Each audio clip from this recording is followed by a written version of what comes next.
She was just the girl who poured the water, invisible, trembling. Nobody. Or so they thought, the night the king of Sicily, Don Salvatore Moretti, walked into Il Giglio. The air left the room. Men who killed without blinking were sweating in their tailored suits. But when the shy waitress approached the table, she didn't drop a glass or stutter. She looked the most dangerous man in the world in the eye and spoke 5 words in a dialect that hasn't been heard outside the hills of Corleone since 1990. The room didn't just go silent. It froze. Because that wasn't a greeting. It was a death sentence, and only 3 people in the room knew why. This is the story of Sofia, the waitress who was hiding a kingdom beneath her apron. The dinner rush at Il Giglio was less of a service and more of a synchronized panic attack. In the heart of Manhattan's financial district, the restaurant was a cathedral of marble, mahogany, and old money. It was the kind of place where a bottle of wine cost more than Sofia's rent, and the clientele spoke in hushed tones about mergers, acquisitions, and things that would land ordinary people in federal prison. Sofia Rossi tightened her apron strings until they dug into her waist. She checked her reflection in the polished brass of the espresso machine. Dark circles under her eyes, messy bun, a uniform that was a size too big. She looked exactly like what she aimed to be. Forgettable. Rossi, table 4 needs water. Now!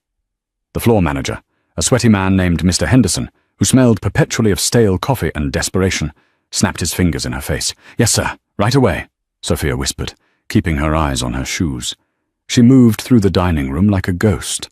That was her gift. She had learned a long time ago that survival meant not being seen. If you were invisible, you couldn't be hurt. If you were quiet, you couldn't be targeted. For 3 years, she had been a ghost in New York City, paying cash for her sublet in Queens, working off the books when she could, and never, ever looking anyone in the eye for longer than a second. But tonight, the air in Il Giglio felt heavy. It wasn't the usual Friday night tension. It was thicker, sharper. The kitchen staff had been on edge since 4 p.m. The head chef, a temperamental Frenchman who usually threw plates for sport, was meticulously wiping down the counters himself. "Big party coming in," whispered Marco, one of the busboys, as he loaded a tray near Sofia. "The owner called, said to clear the entire VIP mezzanine." Sofia felt a prickle of unease at the base of her neck. "Who is it? A senator?" Marco shook his head, his eyes wide. "Bigger. It's the Morettis." The glass in Sofia's hand slipped, just an inch before she caught it. A splash of ice water hit her wrist. Moretti. The name was like a curse word in certain neighborhoods. In the newspapers, they were waste management consultants or shipping magnates. In the dark corners of the city where Sofia tried not to tread, they were the law. Dante Moretti was the face of the new generation, handsome, brutal, and corporate. But if they were clearing the mezzanine, it meant the old guard was in town. "I need to go on break," Sofia said, her voice trembling slightly. "No breaks," Henderson barked from the pass. "They're here. Line up by the stairs. Everyone!" Sofia's heart hammered against her ribs like a trapped bird. She couldn't leave. To run now would draw attention. To be noticed was to die. She took her place at the end of the line of service, keeping her head down, praying to a god she hadn't spoken to in years, that she would remain invisible. The front doors swung open, and the temperature in the room seemed to drop 10 degrees. First came the security, 4 men who looked like they were carved out of granite, scanning the room with dead eyes. Then came Dante Moretti. Sofia risked a glance through her lashes. He was terrifyingly striking, wearing a charcoal suit that fit him like a second skin. He moved with the predatory grace of a panther, his dark hair slicked back, his jaw set in a line of grim determination. He looked like a man who was bored with violence, but very, very good at it. But the room didn't freeze for Dante. It froze for the man walking behind him, Don Salvatore Moretti, the capo dei capi of the old world. He was in his late 60s, leaning heavily on an ebony cane topped with a silver lion's head. He wore a fedora and a long wool coat, looking like a relic from a different time. His face was a map of scars and deep lines, his eyes hidden behind tinted glasses. Silence swept through the restaurant. Forks stopped mid-air. Conversations died. Henderson was practically vibrating with nerves. "Welcome, Don Moretti. Mr. Moretti. It is an honor." Dante raised a hand, cutting him off. "The table. Now." "Of course. Right this way." As the procession moved past the line of staff, Sophia held her breath. "Don't look up. Don't look up. Don't look up." Don Salvatore stopped. He was standing right in front of her. The scent of expensive cigars and old leather washed over her. Sophia stared at the polished tips of his shoes. "This one," Salvatore said. His voice was like grinding gravel. "She's shaking." Dante sighed, sounding exhausted. "Papa, let's sit. The girl is just nervous." "Fear is good," Salvatore murmured. He tapped Sophia's shoe with his cane. "Look at me, Bambina." Sophia squeezed her eyes shut for a microsecond, summoning every ounce of the persona she had crafted. The shy, terrified nobody. She looked up, widening her eyes, letting her lower lip tremble. "I'm sorry, sir," she stammered, pitching her voice higher than usual. I've never seen a real famous person before." Salvatore stared at her. His eyes, dark and intelligent, bored into hers. For a second, Sophia thought he saw right through the uniform, right through the fear, down to the blood in her veins. Then he laughed. A dry, wheezing sound. "Famous, yes. Bring us the wine, little mouse, and don't drop it." They moved on. Sophia exhaled, realizing her knees were actually knocking together. She had survived the arrival, but the night had only just begun. Dante Moretti unbuttoned his suit jacket as he sat, scanning the mezzanine. It was secure. His men were at the stairwell and the kitchen entrance. Still, he couldn't relax. Having his father in New York was a logistical nightmare. Salvatore didn't understand that the world had changed. He didn't care about RICO acts or surveillance cameras. He wanted respect, he wanted wine, and he wanted to critique Dante's handling of the American branch. "The architecture is soulless," Salvatore grumbled, gesturing vaguely at the high ceilings. "Like a bank. You eat in a bank, Dante?" "It's modern, Papa. It's what people like," Dante replied, signaling the sommelier. He didn't want the sommelier. He wanted a double scotch, but tonight was about tradition. "People like what we tell them to like," Salvatore countered. He looked around the table.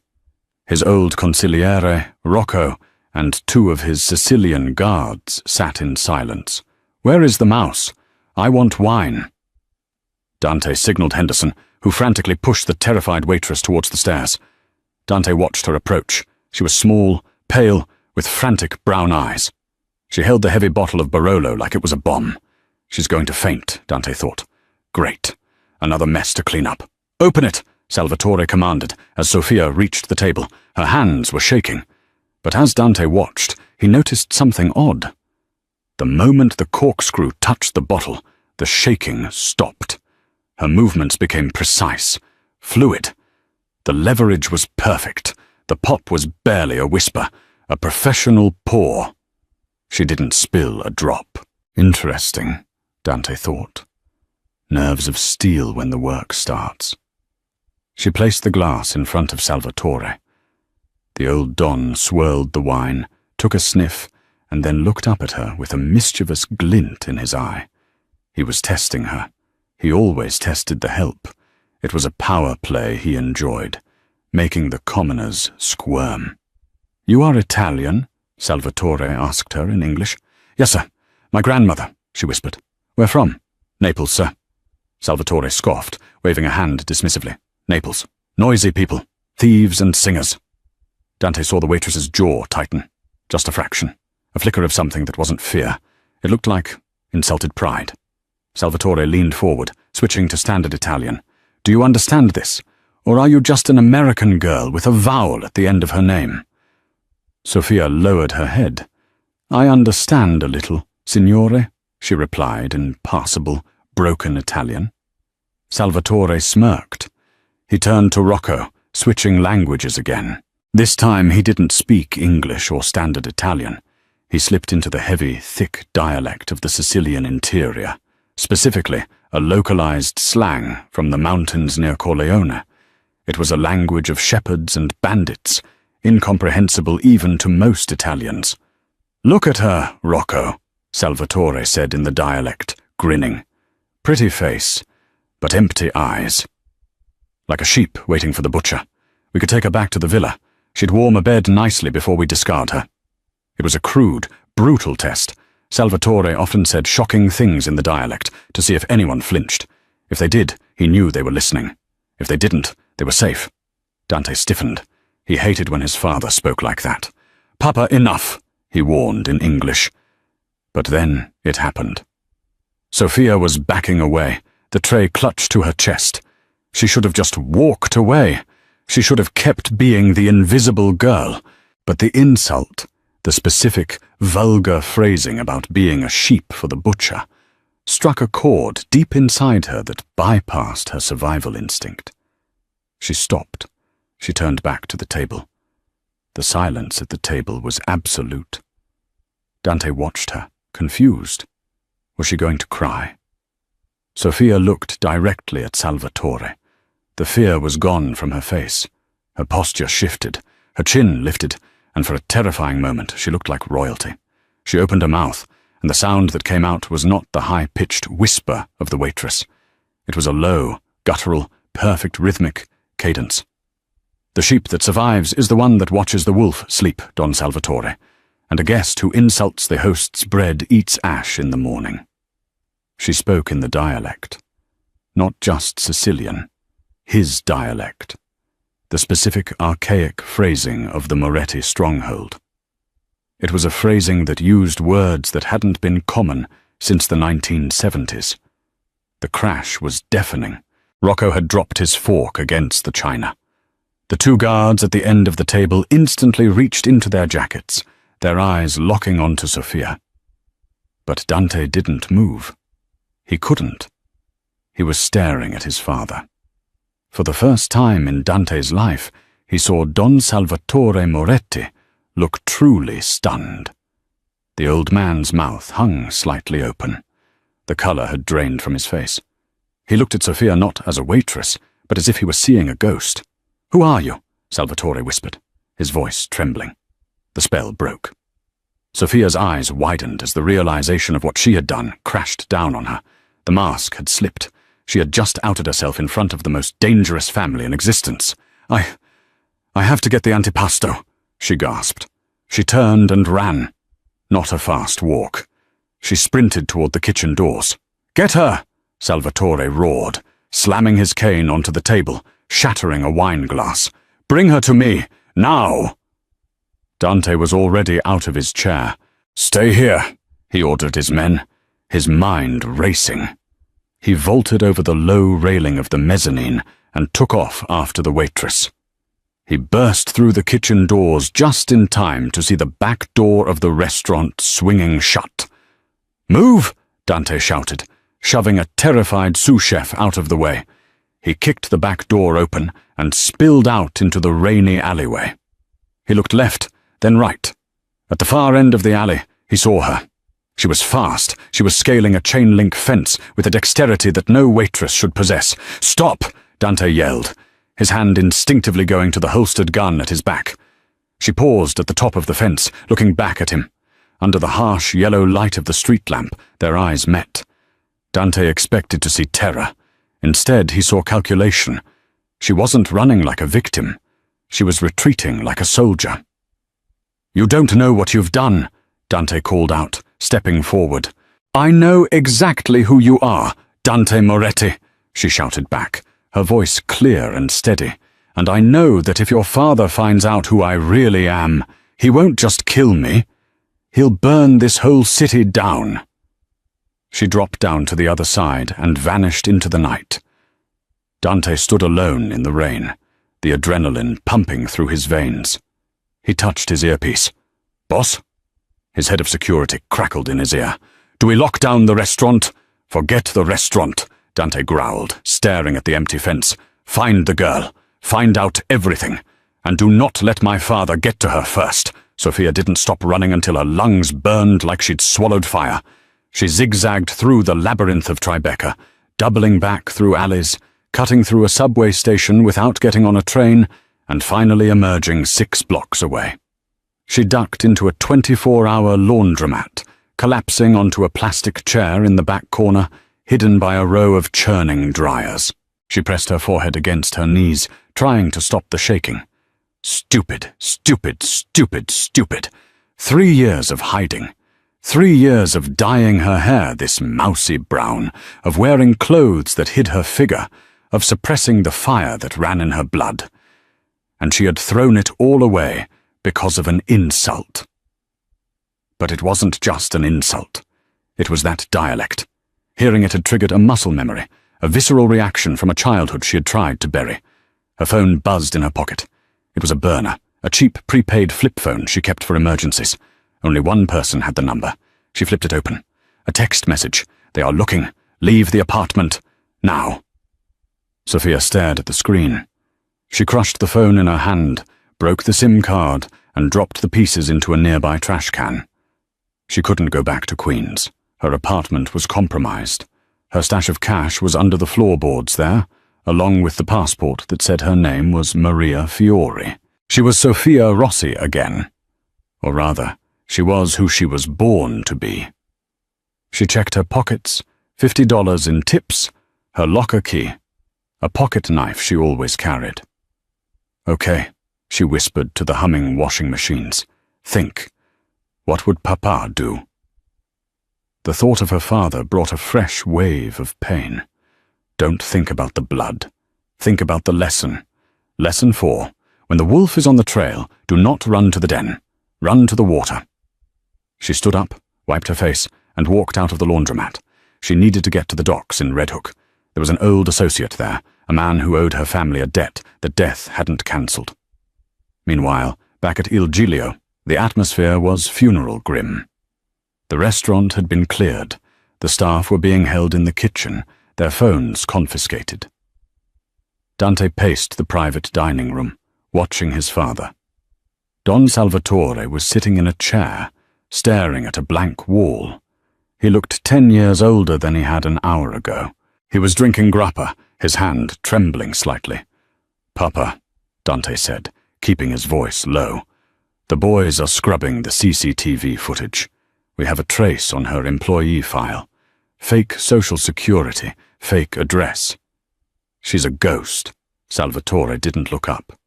She spoke the Arberesh of the inner circle, Dante. Not just the dialect. The code. "I heard," Dante said, pouring himself a drink. "She threatened you. Said you'd eat ash." "No," Salvatore corrected him sharply. "It wasn't a threat. It was a proverb. A guest who insults the host's bread. It is what the wives of the capos used to say to the young men when they got too arrogant. It is a phrase of correction, of authority." Salvatore looked at his son, his eyes haunted. Only one family used that specific phrasing, the Valentis. Dante froze. The glass hovered halfway to his lips. "The Valentis are dead. You killed them, all of them. The night of long knives, 1998. You wiped the bloodline." "I thought I did," Salvatore whispered. "Giovanni Valenti had a daughter. Sophia. She was 12 when the house burned. We found a body. The teeth matched the dental records."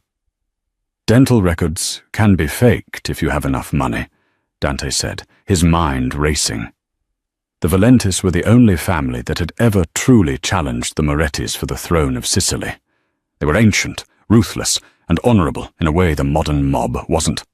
"If that girl is Sophia Valenti," Salvatore said, his voice hardening into steel, "then she is the rightful heir to a vendetta that requires my head on a platter, and she has been serving me water for how long?" 6 months, Dante said. He felt a cold sweat break out. He had walked past her every day. He had ignored her. And all that time, she could have poisoned him, stabbed him, burnt the place down. Why hadn't she? "Find her, Dante," Salvatore commanded, standing up and leaning on his cane. The frailty was gone. The lion was back. Find her before the Russos find out she exists. If our enemies learn that a Valenti lives, they will rally behind her. It will be civil war. I'll bring her to you, Dante promised. Alive, Salvatore added. I want to look into her eyes when I finish what I started 20 years ago. Dante nodded and turned to leave. But as he walked out into the cool night air, he made a decision. He would find Sophia Valenti. But he wasn't sure he was going to give her to his father, because for the first time in his life, Dante Moretti was intrigued. And for a man who had everything, a mystery was the only thing worth chasing. The rain in New York doesn't wash things clean, it just makes the grime slicker. By the time Sophia reached Red Hook, the storm had turned the city into a blurred watercolor of neon and grey. The docks were a graveyard of rusted shipping containers and cranes that looked like the skeletons of prehistoric beasts. She limped toward a dilapidated bait shop at the edge of Pier 41. It looked abandoned, the windows boarded up with plywood that had rotted around the nails. But Sophia knew better. She knew that 3 feet below the waterline there was a sensor. If you didn't knock on the door in the right rhythm, 2 fast, 1 slow, 3 fast, the shotgun rigged behind the frame would turn your chest into pulp. She knocked. Rat-tat, thud, rat-tat-tat. A long silence followed. Then the screech of a rusty deadbolt sliding back. The door cracked open, revealing a slice of darkness and the barrel of a Remington 870. "We're closed," a voice rasped. It sounded like chains dragging over concrete. "The tide is high, Enzo," Sophia said, her voice steady despite the shivering of her body. "But the fish aren't biting." The shotgun lowered instantly. The door swung wide. Enzo the Butcher Morello stood there. He was 70 years old, wearing a grease-stained tank top that revealed arms covered in faded ink.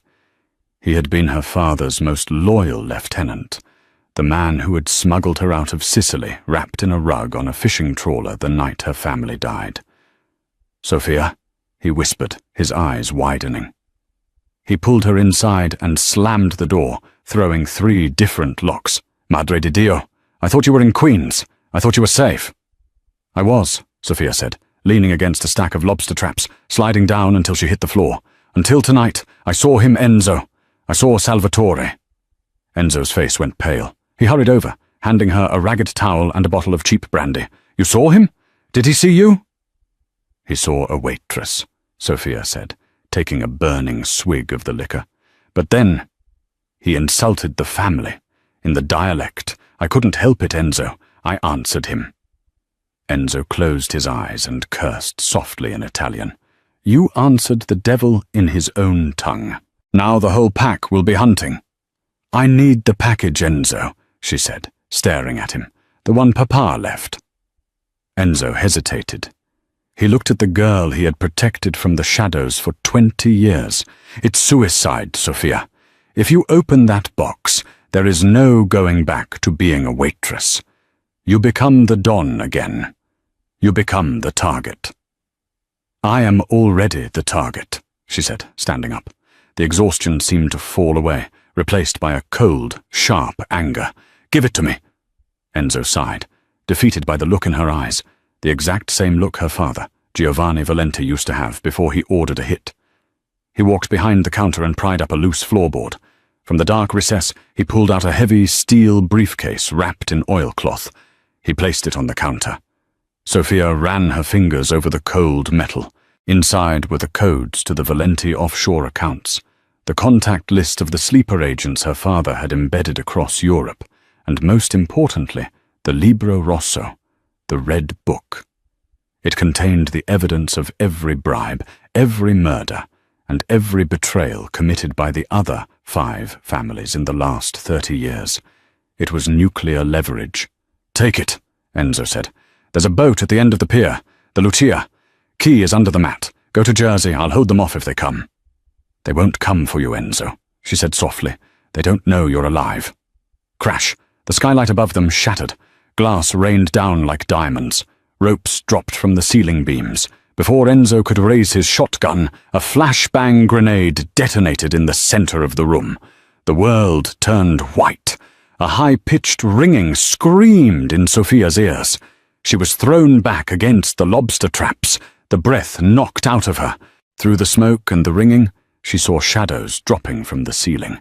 Tactical gear, night vision, suppressors. This wasn't the police, and it wasn't the Moretti Street soldiers. This was high-end military precision. Enzo roared, firing blindly into the smoke. Boom!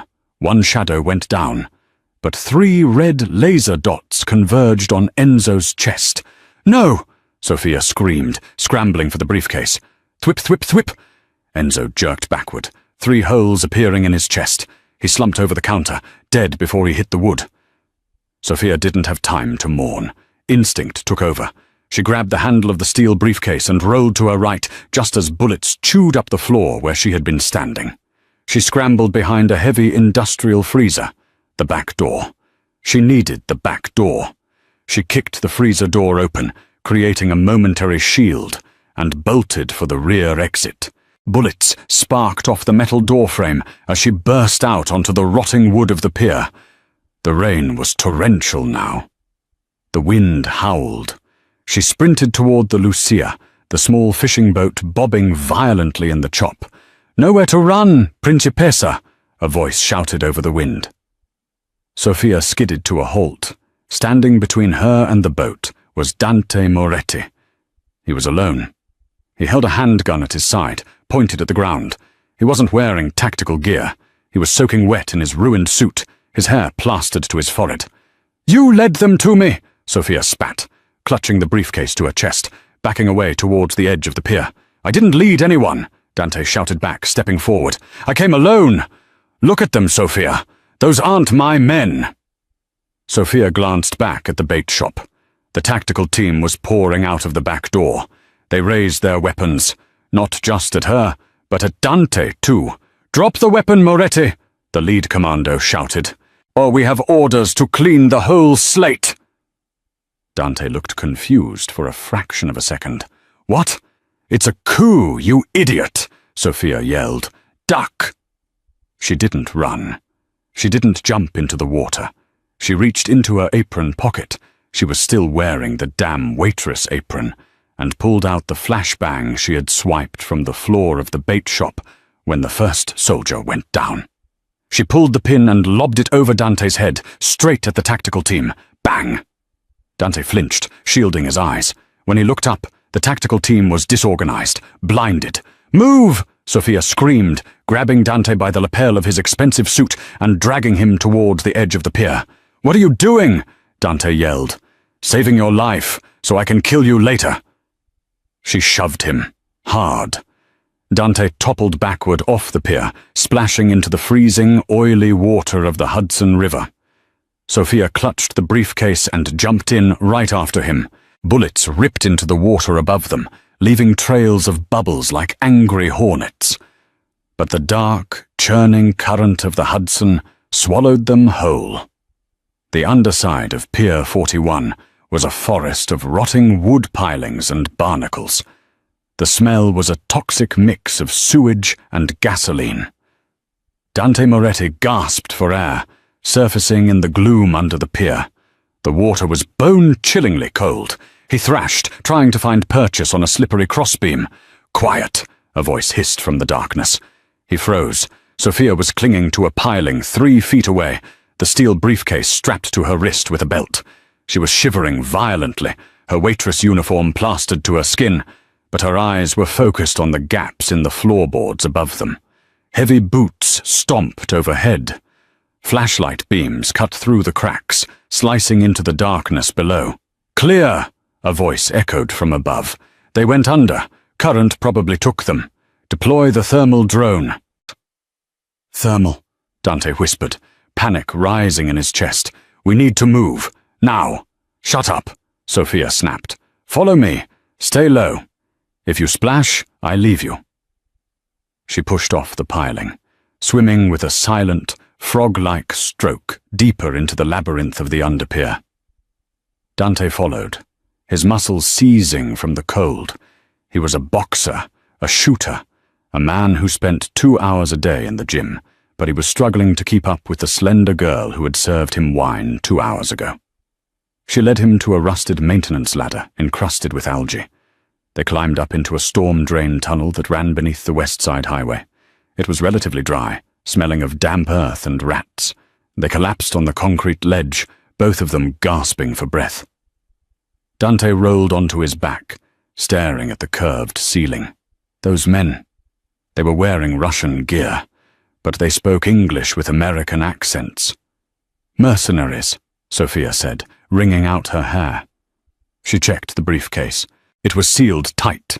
High-end, private contractors. "Who sent them?" Dante asked, sitting up. "My father?" Sophia laughed, a harsh, humorless sound. "Your father wants to kill me himself. He wouldn't send a faceless hit squad to blow up a bait shop. He's old school. He'd want to look me in the eye." She turned to face him, the dim light from a street grate above casting shadows across her face. "And they tried to kill you, Dante. You saw the lasers. If I hadn't thrown that flashbang, your brains would be painting the dock right now." Dante went silent. She was right. The order had been clean the slate. "Someone wants a war," Dante said slowly, the gears in his mind turning. "If I die, and the last Valenti dies, who benefits?" "Chaos benefits the hungry," Sophia said, quoting another proverb. She shivered, wrapping her arms around herself. "The Russos are too stupid for this precision. The Costellos are too broke." "It's someone inside," Dante realized, the thought tasting like bile. "Someone who knew where I was going. Only 3 people knew I was tracking you to Red Hook." "Your father," Sophia listed. "No, he wouldn't kill me." "Your head of security, Thorne." Dante shook his head. "Thorne took a bullet for me last year. He's loyal." "Loyalty has an expiration date when the check is big enough," Sophia countered. "Who else?" Dante hesitated. "Rocco, the consigliere." Sophia's eyes narrowed. "Rocco, the man who sat at the table tonight? The one who laughed when your father called me a sheep?" "He's been with the family since before I was born," Dante said defensively. "Which means he remembers the old days," Sophia said. "He remembers when the Morettis were kings, not corporate CEOs like you. Maybe he thinks you're soft, Dante. Maybe he thinks your father is too old. Maybe he wants the crown." Dante stood up, pacing the small tunnel. "I need a phone. I need to call it in." "You call anyone, you die," Sophia said calmly. "They can track your voice print. They can triangulate your signal. If Rocco is behind this, he has access to the NSA-level tech your family bought last year." Dante looked at her. Really looked at her. In the dim light, with dirt on her face and a stolen briefcase on her lap, she wasn't the shy waitress. She was a general. "You know a lot about our operations for a girl who busses tables," Dante said, a hint of admiration in his voice. "I've been watching you for 3 years," Sophia said. "I know where you eat, who you sleep with, and where you hide your money. That's what the Valenti family did, Dante. We didn't just break knees. We knew things.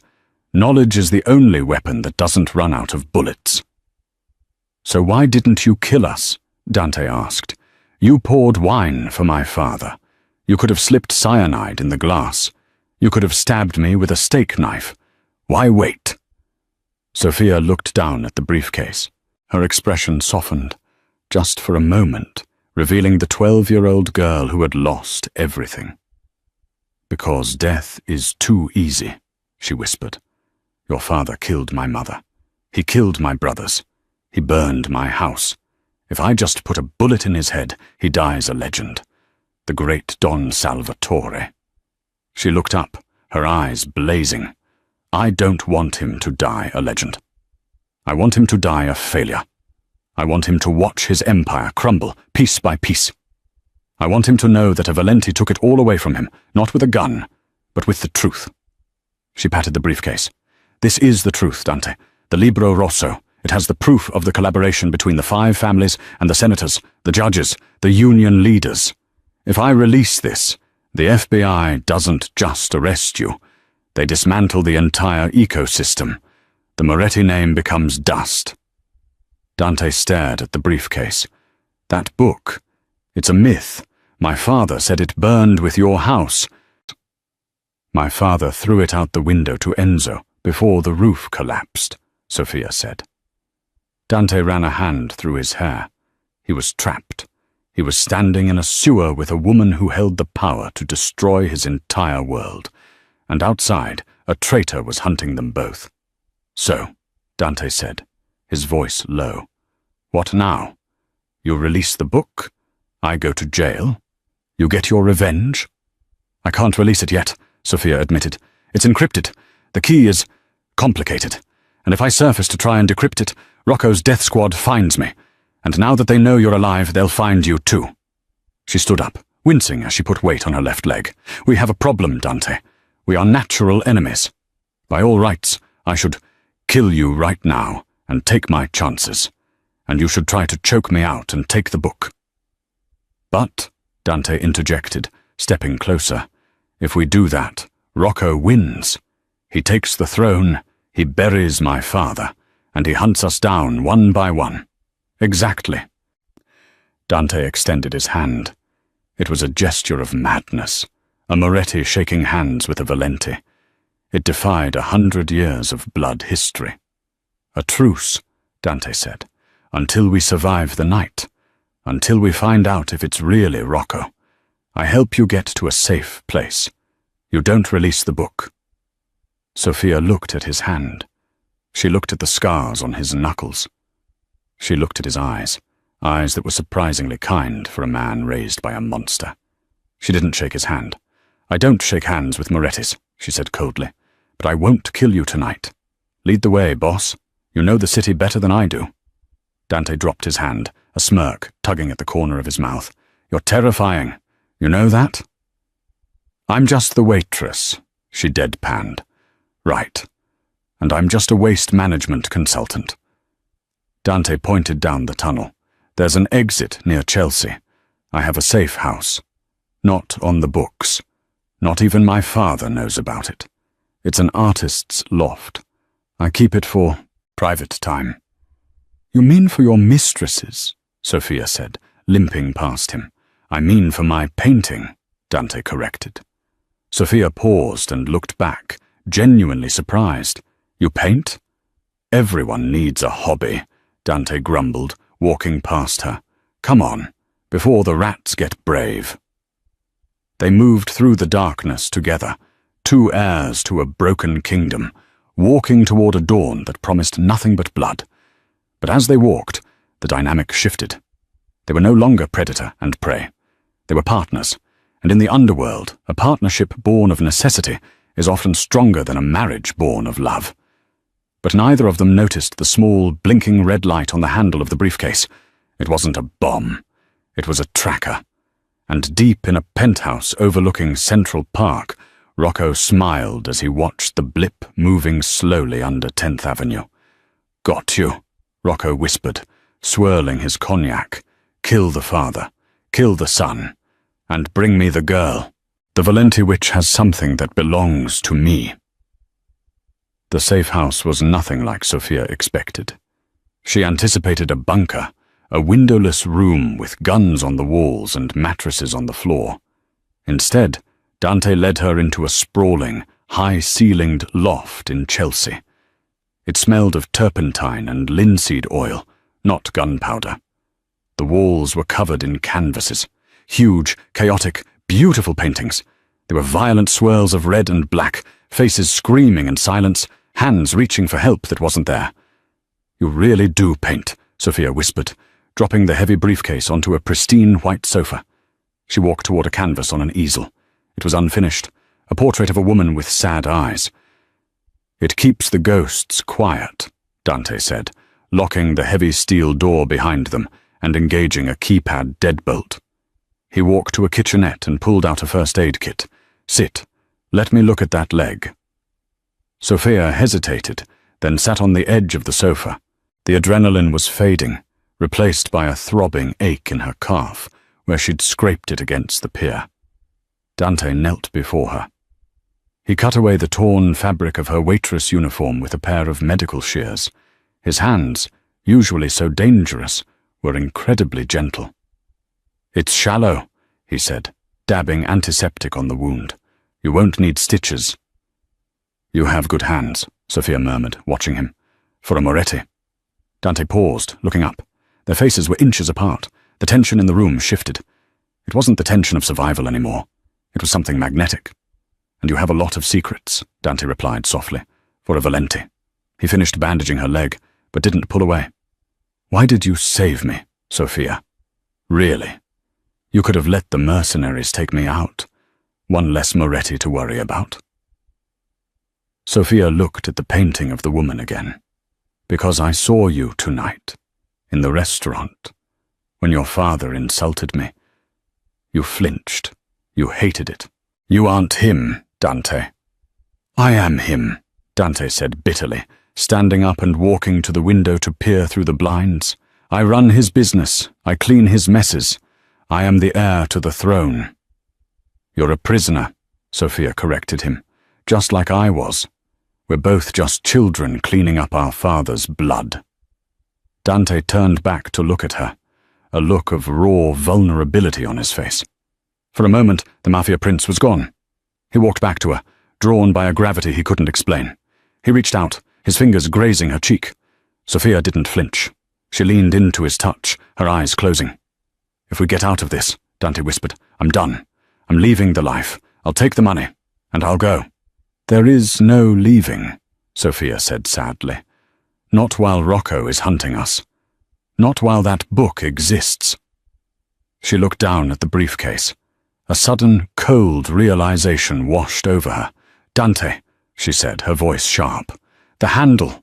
"What?" "The handle of the case. It's warm." Dante's eyes widened. He lunged for the case, flipping it over.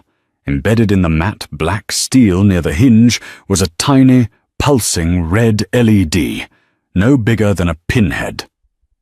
"Tracker," Dante hissed. "High frequency. How long?"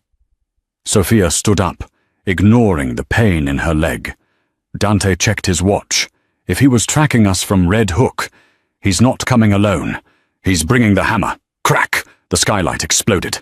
It was exactly how Enzo had died. History repeating itself. Ropes dropped. But this time Dante was ready. He grabbed Sophia and tackled her behind a heavy oak drafting table, just as the room filled with tear gas.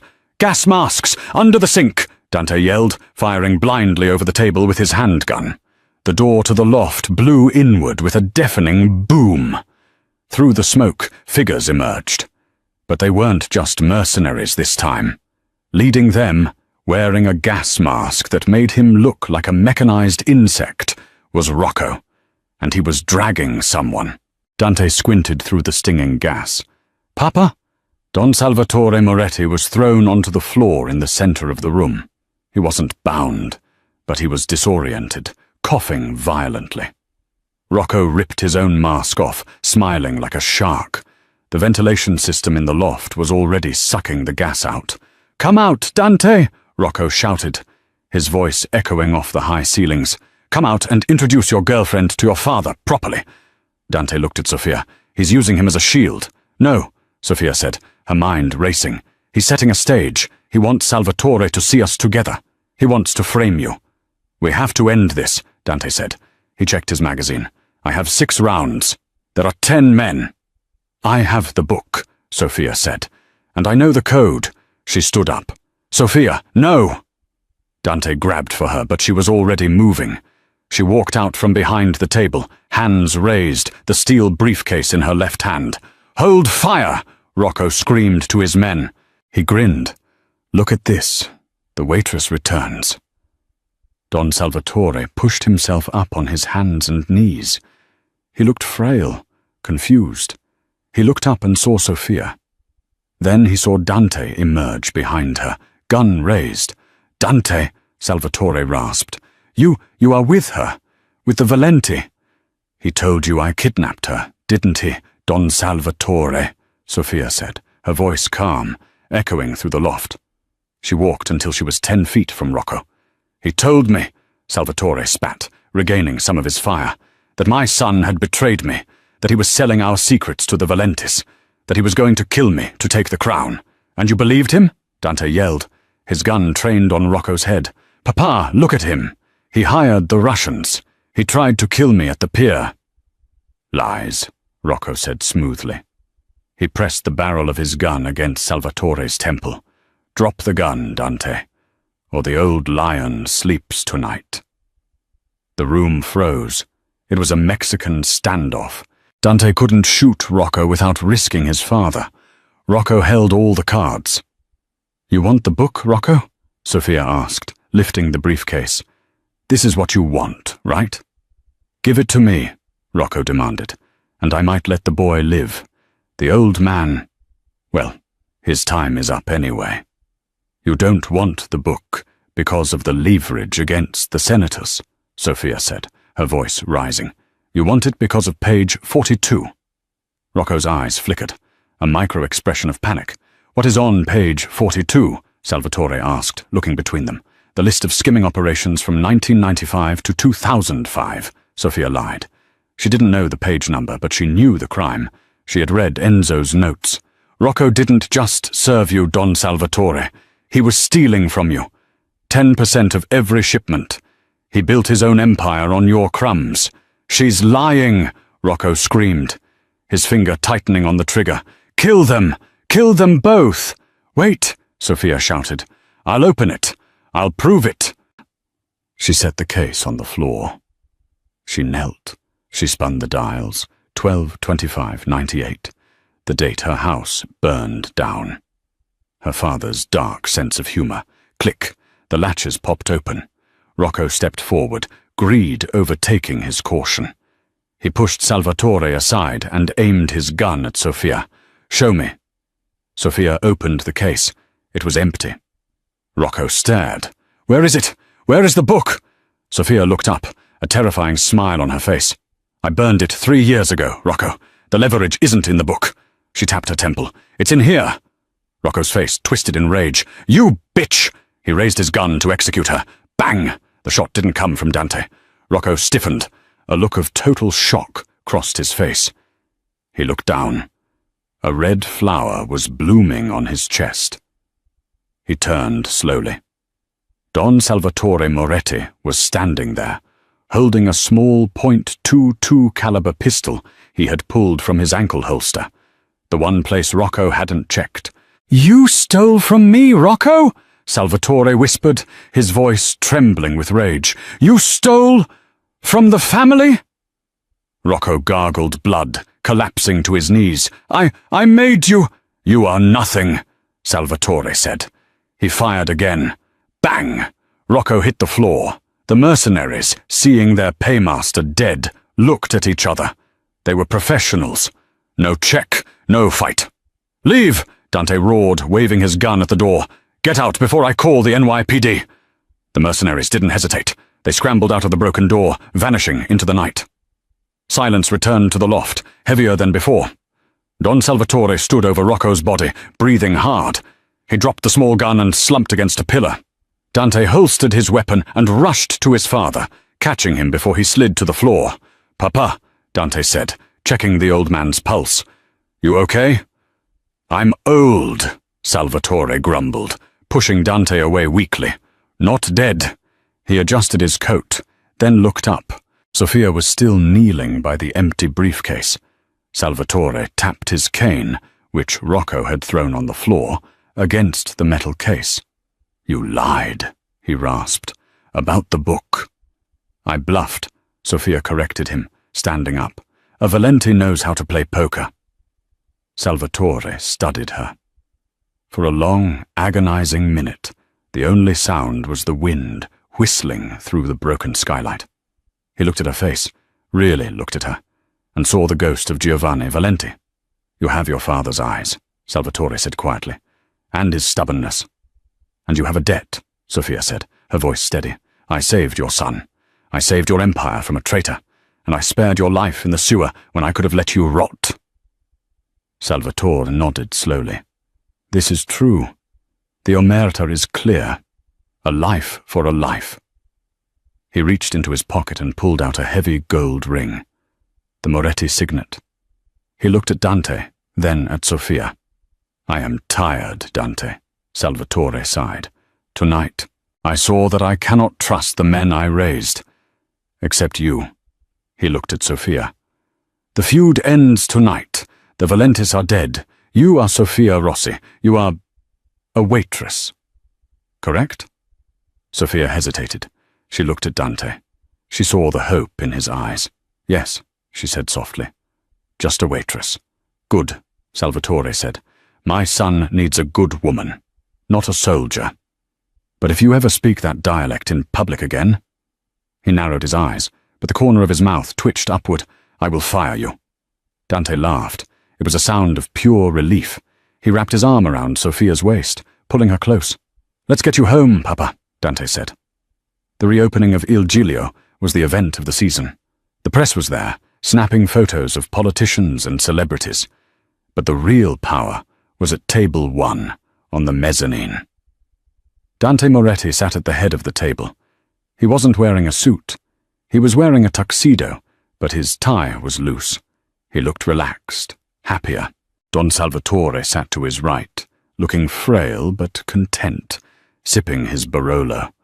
"The service here has improved," Salvatore commented, watching the floor. "I have a new manager," Dante said, grinning. Sofia walked up to the table. She wasn't wearing a waitress uniform.